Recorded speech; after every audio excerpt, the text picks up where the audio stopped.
Hi friends, welcome to Shiva tutorial. Friends, NCERT సిరీస్లో భాగంగా మనం 8th క్లాస్లో సెమ్ 1 ఏంటిదంటే 8th క్లాస్లో సెమ్ 1 అంటే ఇవేంటి బయాలజీ, ఫిజిక్స్, కెమిస్ట్రీ ఈ 3 చాప్టర్స్ కూడా మనకి 8th నుంచి డివైడ్ అయిపోతాయి. ఎలా డివైడ్ అవుతాయి అంటే బయాలజీ అనేది సపరేట్ అయిపోతుంది, ఫిజిక్స్ అండ్ కెమిస్ట్రీ మాత్రం డివైడ్ అయిపోతుంది. అంటే ఇవి బయాలజీ ఒకవైపు, ఫిజిక్స్ అండ్ కెమిస్ట్రీ ఒకవైపు ఉంటుంది. ఓకేనా? చూడండి, ఈ బయాలజీ సెమ్ 1లో మన ఫస్ట్ లెసన్ ఏంటంటే కణం. ఈ కణం అనే చాప్టర్ ఇప్పుడు ఇంట్రడ్యూస్ అవుతుంది. ఫస్ట్ టైం ఇప్పుడే ఇంట్రడ్యూస్ అవుతుంది, మరలా మనకి 9thలో ఇంట్రడ్యూస్ అవుతుంది. ఓకేనా? మరి కణం అంటే ఏంటిది, ఆ కణం అనేది ఏం చేస్తుంది, ఆ కణం ఉండటం వలన మనిషి యొక్క పనితీరు అనేది ఏ విధంగా నిర్వర్తించబడుతుంది అనేది ప్రతిదీ మనం డిస్కస్ చేసుకుందాం. చూడండి, ఫస్ట్ లెసన్ ఏంటంటే కణం, దాని యొక్క నిర్మాణాలు మరియు దాని యొక్క విధులు. ఓకేనా? ఈ పీడిఎఫ్నే మీకు అందజేయడం జరిగింది. ఓకేనా? ఎవరైనా ఇంకా తీసుకునే వాళ్ళు ఎవరైనా ఉంటే తీసుకోండి. సరేనా? చూడండి, మన చుట్టూ ఉన్న వస్తువులన్నీ సజీవులు కానీ నిర్జీవులు కానీ అయి ఉంటాయి. మన చుట్టూ ఉన్న వస్తువులన్నీ అంటే సజీవులన్నా నిర్జీవులన్నా అయి ఉంటాయి. అంటే దానికి మనం సజీవులు నిర్జీవులని ఏ విధంగా మనం గుర్తించగలుగుతాం అని అంటే, కొన్ని సజీవులు ఏం చేస్తాయి అంటే కొన్ని విధులను నిర్వర్తిస్తాయి. అవి ఏంటి అంటే శ్వాసించడం, మరలాగే జీర్ణ వ్యవస్థను కలిగి ఉండటం, అంటే జీర్ణం చేసుకోవడం, ప్రత్యుత్పత్తిని జరపడం, పెరగడము, ఇవి మొత్తము అంటే అభివృద్ధి చెందడం. ఇవి మొత్తం ఏమవుతుందని అంటే ఒక జీవికి, ఏ జీవి, సజీవి దానికి ఉండవలసిన లక్షణాలు. ఒక సజీవమైన దానికి ఉండవలసిన లక్షణాలు ఏంటి అంటే ఈ ప్రాథమిక విధుల్ని నిర్వర్తిస్తాయి. ప్రాణంతో ఉన్న జీవరాశులన్నీ కొన్ని ప్రాథమిక విధులను నిర్వర్తిస్తాయి. ఒకవేళ అవి మరి ప్రాణంతో లేవనుకోండి, ప్రాణంతో లేకపోతే ప్రత్యుత్పత్తిని జరపడం కానీ, మరలా శ్వాసించడం కానీ, లేకపోతే పెరగడం కానీ, డెవలప్మెంట్ అవ్వడం కానీ ఇవి మాత్రం చేయలేదు. అలా చేయలేని వాటిని మనం ఏమంటాము, నిర్జీవులు అని అంటాం. ఓకే కదా? అయితే ఇప్పుడు ఈ పెన్ను ఒకటి ఉందనుకోండి, ఈ పెన్ను ఏంటిది, సజీవమైనదా నిర్జీవమైనదా? నిర్జీవమైనది. ఎందుకు? ఈ పెన్నుని ఇక్కడ నేను పడేస్తున్నాను, ఇది ఇక్కడి నుంచి మూవ్ అవ్వలేదు, మనం కదిపితే తప్ప. ఓకేనా? అయితే అవయవాల యొక్క ప్రాథమిక నిర్మాణాత్మక ప్రమాణమంట కణమంట. అంటే ఒక మనిషి దేహం అనేది వివిధ అవయవాలతో కూడుకొని ఉంటుంది. అయితే ఆ అవయవం అనేది ఏ విధంగా తయారైంది, లేకపోతే ఏ విధంగా ఫామ్ అయింది అని అంటే దాని యొక్క బేసిక్ యూనిట్ ఏంటిదని అంటే కణం అని చెప్పి ఇక్కడ మనకి మెన్షన్ చేశారు. చూడండి, అయితే అవయవాల యొక్క ప్రాథమిక నిర్మాణాత్మక ప్రమాణం అంట కణమంట. అంటే అవయవం ఉంది అని అంటే ఒక ఆర్గన్, మన బాడీలో ఒక అవయవం అనేది ఉంది అని అంటే అక్కడ ఏమున్నట్టు, అక్కడ అది ఆ అవయవం అనేది దేంతో తయారైనట్టు అంటే ఖచ్చితంగా మనం ఏమని చెప్పాలంటే కణం ద్వారానే అవయవం ఏర్పడింది అని చెప్పాలి. మరి దీనిని శాస్త్రవేత్తలు మనకు అర్థమయ్యే రీతిలో ఏ విధంగా చెప్పారంటే ఫ్రెండ్స్, శాస్త్రవేత్తలు మనకు అర్థమయ్యే రీతిలో ఏమని చెప్పారు, మనం కణము అని అన్నామనుకో, శాస్త్రవేత్తలు మన ముందుకు ఒక వస్తువుని తీసుకొచ్చారు, లేకపోతే ఒక పదార్థాన్ని తీసుకొచ్చారు. ఆ పదార్థాన్నే మనం ఇటుక అని అంటాం. చూడండి, కణాలను ఇటుకలతో పోల్చవచ్చు. కణాలను ఏం చేశారంటే శాస్త్రవేత్తలు ఇటుకలతో పోల్చారు. మరి ఎందుకు పోల్చారు? ఇటుకలకి కణాలకు ఉన్న రిలేషన్ ఏంది చూద్దాం. ఇటుకలను ఒక చోట పేర్చడం ద్వారా ఇంటిని నిర్మిస్తాం, అవును కదా? ఇటుకలన్నీ కలిస్తే ఒక గోడ తయారవుతుంది, గోడలన్నీ కలిస్తే ఒక గది తయారవుతుంది, ఆ గది కాస్త ఏమవుతుంది, ఒక ఇల్లుగా ఫామ్ అవుతుంది. అంటే అదేవిధంగా కణాలన్నీ కలిస్తేనే ప్రతి జీవి దేహం ఏర్పడుతుంది. ప్రతి జీవి దేహం ఏర్పడుతుంది. అంటే ఒక జీవి దేహం అనేది ఏర్పడాలి. మరి ఒక భవనం నిర్మించడానికి ఇటుకని ఏ విధంగా మనం తీసుకున్నామో ఒక జీవి యొక్క దేహం అనేది ఏర్పడడానికంతా ఏం తీసుకుంటున్నామంటే కణాన్ని మనం తీసుకుంటున్నాము. మరి ఈ కణం అనేది ఎలా ఆవిష్కరించబడింది, కణం అనేది ఏ విధంగా మనకి ప్రపంచానికి తెలియజేయబడింది అని అంటే కణాన్ని ఒక శాస్త్రవేత్త కనుగొన్నారు. ఆయన పేరేం పేరంటే రాబర్ట్ హుక్. ఏ సంవత్సరంలో కనుగొన్నారంటే 1665వ సంవత్సరంలో రాబర్ట్ హుక్ గారు ఒక చెట్టు దగ్గరికి వెళ్తారు.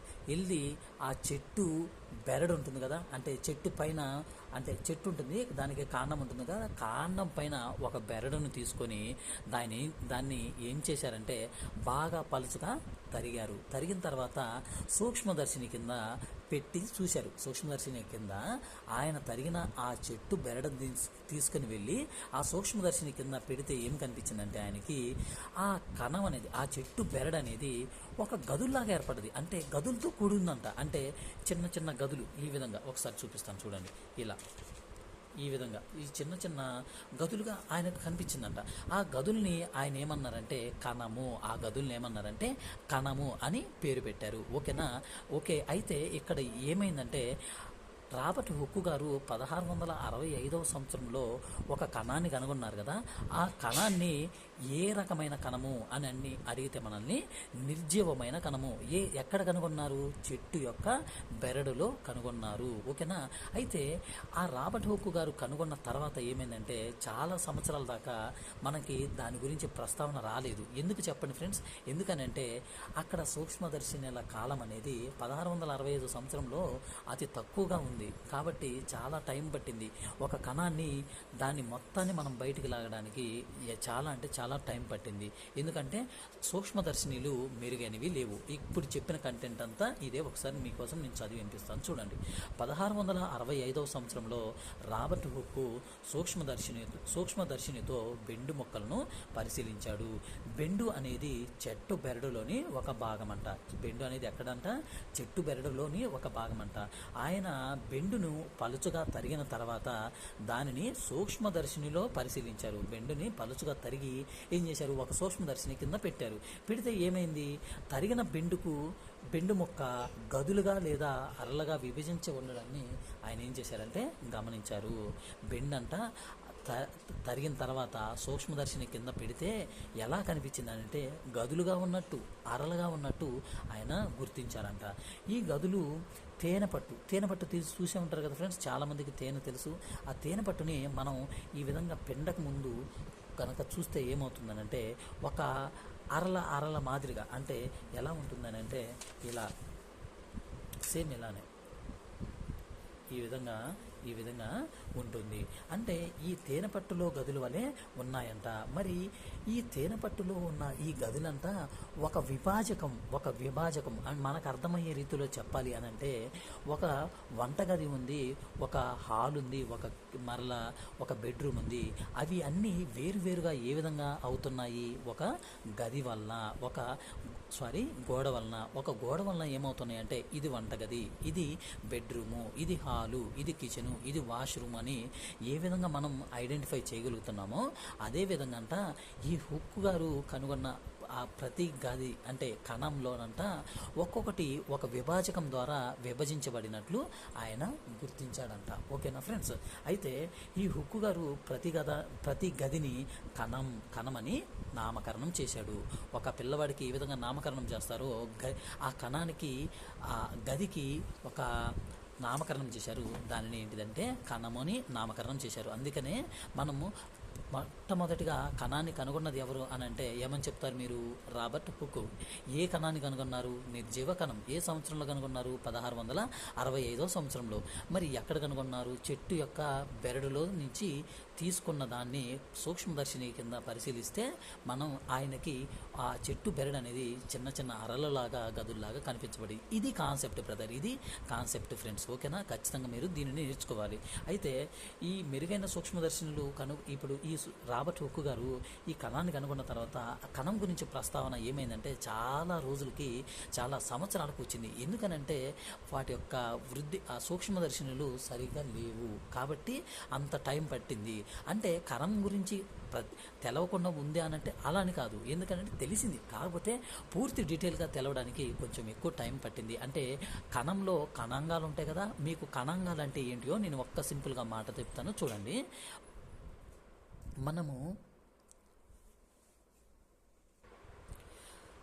మనము ఒక ఇటుకను తీసుకుంటే ఫ్రెండ్స్, ఆ ఇటుక అనేది ఎలా ఫామ్ అవుతుంది? ఇటుకను ఎందుకు తీసుకుంటున్నానంటే శాస్త్రవేత్తలు ఇటుకతోనే పోల్చారు కాబట్టి నేను ఆ ఇటుకను తీసుకొని కణాంగాలంటే ఏంటియో మీకు చెప్తున్నాను చూడండి. ఇటుక తయారు చేసే ఫ్యాక్టరీల దగ్గరికి, అంటే బట్టీలు అంటాం కదా, ఆ ఇటుక బట్టీల దగ్గరికి మనం పోతే ఆ ఇటుకను తయారు చేయడానికి వాళ్ళు ఏం చేస్తారంటే మట్టి మరియు ఇతర పదార్థాలు అన్నీ కలిపి కొంచెం వేడి చేయడం ద్వారా ఇటుక అనేది ఫామ్ అయింది. ఆ మట్టి ఆ ఇతర పదార్థాలు ఉన్నాయి కదా, అది ఏంటి అని అంటే ఆ మట్టి ఇతర పదార్థాలు ఉన్నాయి కదా ఫ్రెండ్స్, అదేవిధంగా కణం అంటే కణంలో కూడా మట్టి పదార్థాలు ఉన్నాయంట. ఆ మట్టి పదార్థాలు ఏంటి అంటే కణాంగాలు. ఆ కణాంగాలు ఏమని చెప్పొచ్చు మనం? మైటోకాండ్రియా, గాల్జీ దేహాలు, ప్లాసిడ్స్, రిక్తకులు, ఇవి మొత్తం ఏంటంటే కణంలో ఉన్నాయంట. ఈ కణంలో ఉన్న ఈ కణాంగాల ద్వారా ఒక కణం అనేది ఫామ్ అయింది. నేను ఒక వరుస చెప్తాను, గుర్తుపెట్టుకోండి. కణాంగాల ద్వారా కణం అనేది ఏర్పడింది, కణాల ద్వారా కణజాలం అనేది ఏర్పడింది, కణజాలాల ద్వారా అవయవం అనేది ఏర్పడింది, అవయవాల ద్వారా మానవుని దేహం అనేది ఏర్పడింది. ఓకేనా, అర్థమైంది కదా? నేను ఇప్పుడు ఇటుకలకు అమరుస్తాను, ఇటుకకు దీన్నే సరిపోలుస్తాను. చూడండి, మట్టి ఇతర పదార్థాల వలన ఇటుక అనేది ఫామ్ అయింది. ఇటుకలన్నీ ఒక చోట పేర్చడం ద్వారా గది అనేది నిర్మించబడింది. గదులన్నీ కలవడం ద్వారా ఒక ఇల్లు అనేది ఫామ్ అయింది. ఓకేనా, అందుకనే శాస్త్రవేత్తలు ఏం చేశారంటే కణాన్ని ఇటుకలతో పోల్చారు. ఓకేనా ఫ్రెండ్స్, అర్థమవుతుంది కదా? చూడండి, మోస్ట్ ఇంపార్టెంట్ టాపిక్ ఇది, మర్చిపోవద్దు, ఖచ్చితంగా గుర్తుపెట్టుకోండి. భవనంలో ఇప్పుడు కణం అంటే ఏంటో మరలా కొంచెం డీటెయిల్గా ఇస్తున్నాడు. చూడండి, భవనంలోని ఇటుకలు అంటే మీరు రోడ్ల మీద లేకపోతే మీ ఇంటి పరిసర ప్రాంతాల్లో అనేకమైన భవనాలను చూస్తుంటారు, అనేకమైన ఇళ్ళను చూస్తుంటారు. ఒకరు 10 floors కడితే ఒకళ్ళు 5 floors కడతారు, లేకపోతే ఒకళ్ళు 4 floors, ఒకళ్ళు 2 అలా కడతా ఉంటారు కదా. ఆ అన్ని భవనాలు మరి దేంతో తయారయ్యాయి?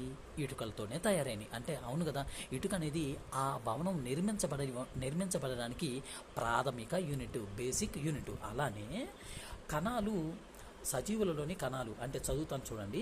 భవనంలోని ఇటుకలు మరియు సజీవులలోని కణాలు రెండు కూడా ప్రాథమిక నిర్మాణాత్మక ప్రమాణాలంట. భవనంలో ఇటుకలు ఉంటాయా? ఉంటాయి. మరి సజీవుల్లో ఏముంటాయి? కణాలు ఉంటాయి. భవనాన్ని నిర్మించడానికి ఏ విధంగా ఇటుకలు అవసరమో సజీవుని యొక్క దేహం అనేది ఫామ్ అవడానికి మనకి ఖచ్చితంగా కణం అనేది అవసరమవుతుంది. భవనాలు అన్నీ ఒకే రకమైన ఇటుకలతో నిర్మించబడి ఉన్నప్పటికీ అవి వేరు రూపాలలో, వేరు ఆకారాలలో, పరిమాణాలలో ఉంటాయి. అదే కదా, ఒకళ్ళు 5వ ఫ్లోర్ కడితే ఒకళ్ళు 1వ ఫ్లోర్, లేకపోతే ఒక నార్మల్గా ఇల్లే కట్టించుకుంటారు, అంటే ఫ్లోర్లు లేపకుండా. మరి ఈ ఒక్క ఫ్లోరే ఉంది, 10 ఫ్లోర్లు ఉన్నాయని అవి వేరే వాటితో తయారవుతుందా? కాదు. ప్రతి భవనం గడ ఏ విధంగా తయారవుతుందంటే ఇటుకల ద్వారానే. అలాగే మానవుల్లో గడ కొంతమంది పొట్టివారు ఉంటారు, కొంతమంది పొడుగువారు ఉంటారు, కొంతమంది లావువారు ఉంటారు, కొంతమంది సన్నగా ఉంటారు. అలా అని వాళ్ళు ప్రత్యేకమైన వాటితో ఏం తయారవ్వలేదు. ప్రతి ఒక్కళ్ళు గడ కణం అనే ఒక ప్రాథమిక యూనిట్ ద్వారానే తయారయ్యారు. ఓకేనా ఫ్రెండ్స్, అర్థమవుతుంది కదా? అన్ని కణాలు అవి అన్ని కణాలతోనే నిర్మించబడి ఉంటాయి. భవనాలన్నీ ఒకే రకమైన ఇటుకలతో నిర్మించబడి ఉన్నప్పటికీ అవి వేర్వేరు రూపాలలో, ఆకారాలలో, పరిమాణాలలో ఉన్నాయి. అదేవిధంగా జీవరాశులు అన్నీ ఒకదానికొకటి భిన్నంగా ఉన్నప్పటికీ అవి అన్నీ కణాలతో నిర్మించబడి ఉన్నాయంట. మనం రోజు తినే కోడిగుడ్డని ఇక్కడ మనకి 8th క్లాస్ NCERT బుక్లో ఇచ్చారు. ఎందుకు ఇచ్చారు? కోడిగుడ్డుని మీరు చూస్తున్నారు కదా, కోడిగుడ్డంట ఒకే కణం కలిగిన ఒక ఏక కణం అంట. ఒకే కణం ఉంటుందంట. ఆ ఏక కణానికి ఉదాహరణగా కోడిగుడ్డుని ఇంట్రడ్యూస్ చేశారు. కోడిగుడ్డుని ఎందుకు ఇంట్రడ్యూస్ చేశారంటే అది మనం రోజు చూస్తాం. అందుకని ఇక్కడ ఏమి ఇచ్చారంటే కోడిగుడ్డు ఏక కణానికి ఉదాహరణ, అంతేకాక అది సాధారణ కంటితో చూడగలిగే పెద్ద పరిమాణంలో ఉంటుంది. అంటే ఏక కణాన్ని ఎవరైనా చూసారా అని మిమ్మల్ని అడిగారనుకో, మీరేం చేయాలి? చూసామండి, రోజు తినే ఈ కోడిగుడ్డు ఉంది కదా, అది ఏక కణానికి ఉదాహరణ, అది మన కంటికి కనిపించే పెద్ద పరిమాణంలో ఉంటుంది అని చెప్పాలి. ఓకేనా? జీవులు ఇప్పుడు జీవులు ఉన్నాయి కదా, జీవులలో కణాలు ఉన్నాయి కదా, మరి అవి వేరియేషన్స్ చూపిస్తున్నాయా? ఏ విధంగా చూపిస్తున్నాయి? కణాల సంఖ్యలో వేరుగా ఉంటున్నాయంట, ఆకారంలో వేరుగా ఉంటున్నాయంట, పరిమాణంలో కూడా వైవిధ్యాన్ని చూపిస్తుందంట, అంటే వేరియన్స్ని చూపిస్తుందంట.